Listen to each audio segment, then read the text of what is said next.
مژدە بۆ شەیدایانی فەرمودەکانی پێغەمبەری خودا درودی خوای لەسەر بێت.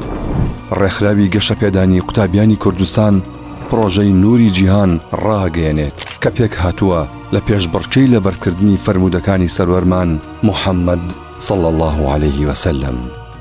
بۆ ئەم ساڵیش نوری جیهان خۆی گوڵاو پڕژێنەکات بە فەرمودەکانی نازدارمان ئەیەوێت فێرمان بکات چۆن ئەتوانین تەواوی ڕۆژەکانی ژیانمان وەکو سەروەرمان بەسەر ببەین. پێشبڕکێکە بریتیە لە تاقیکردنەوە لە کتێبی با ڕۆژێک وەکو پێغەمبەرمان بژین صلی الله عليه وسلم. بەشداربووان پاش لەبەرکردنی فەرمودەکان تاقیکردنەوە ئەنجامەدەن و سەرجەم پرسیارەکان بە شێوەی هەڵبژارد نەبێت.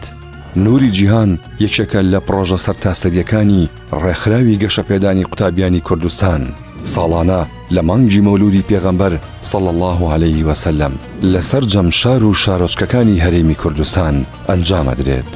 نوری جیهان چەندین خەڵات و دیاری ناوازە پێشکەش بە بەشداربوونیەکات کە خۆی لە 80 دیاریە بینێتەوە بەم شێوەیە.